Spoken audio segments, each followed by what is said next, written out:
Alright, well, welcome for the next 7 minutes of misery. I'm Race Ready, your host, and if you choose to stay, we are dealing with 1963 Impala and GN 1963 mod. I swear it has nothing to do with SB's release of Impala thingy template. I didn't know. I was just making, the 1960s cars. And this was in the making maybe a week before I was going to release it. So not just trying to hype it up, but magically everything appears to be glued together. If you open our work in CSV, notice that we're only working with the CTS physics. Those are truck physics. And now what's the engine profile is what you were looking at. And now we're looking at all the additional chassis lines that we are going to introduce in our next move. The first two chassis lines are weight. Basically, one is a full weight with a full tank of gas and a driver, and the other one is no driver and no fuel. I believe there's a little discrepancy there that we're gonna cover in the future. Anyway, the next three lines meant to be inertia lines. This is what we believe they are, polar momentum of inertia, but we're gonna leave them alone for the next feature. The next line, dun, dun, dun, the most important line and the bug of them all. This line right here, 22 gallons of fuel, also means cup and GNS frontal area, means 22 square feet of frontal area. So if you are changing your fuel, you are also affecting the size, the actual size of the body of a cup and a GNS vehicle. So either leave it stock, or basically cup and GNS has no separate line for frontal area. This is the main line, the main bug. Dun, dun, dun, dramatic zoom out. Notice as well we're only working with CTS physics, and notice how CTS has its own line for frontal area, which I copy pasted, and it's 25 square feet. Amazing, beautiful. Next in line, let me type in as frontal area, and then yeah, let's do that real quick. I'm just gonna do this all in one take, no cut on the DVD. You wanna watch it, you don't wanna watch it, great things are ahead, but you have to follow. Next few lines is a fuel tank location. Everybody knows that. How far back it is from the center of gravity, how far off it is left to right, and from the center line up or down. So the location of the fuel tank, and that is a very important step in the video game physics development, because the relationship between the fuel tank and the center of gravity, and as less fuel is left after as it burns, the less basically that's what changes your setup through the fuel run, is this relationship between the fuel tank center of gravity and the car center of gravity. Then the next three lines is wheelbase and front and rear tracks. Notice that CTS has its own front track, but the rear tracks are shared between cup, GNS, and CTS. I'm going to highlight it in blue in cup colors. And if you change one, you will also affect GNS and cup's rear tracks. So those physics lines are related to one another. Basically, wheelbase and tracks will give us our tire box, how far the tires apart from each other, side to side and front to back. Very important.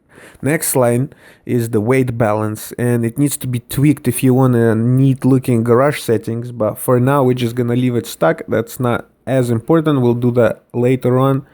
Next few lines, what they are to believed to be like suspension travel, like the higher and lower point of the shocks.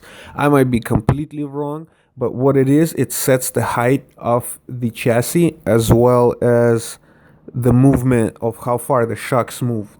We know that much. Next few lines are unknown, and we've included them just for an example, but we're really not gonna mess with them. The one that says all 05 that I'm looking right now is probably chassis height above the ground, but I have not done too much testing. However, notice that some of them relate to physics, to all physics at once, and we're gonna call those physics lines, to where all chassis have the same value, versus chassis lines. And as you can see, each one of those 5 values, chassis 1, chassis 2, chassis 3, chassis 4, each one is separate for each chassis. Right there, I'm highlighting that chunk. So there's two types of things that we could see. Same with drag.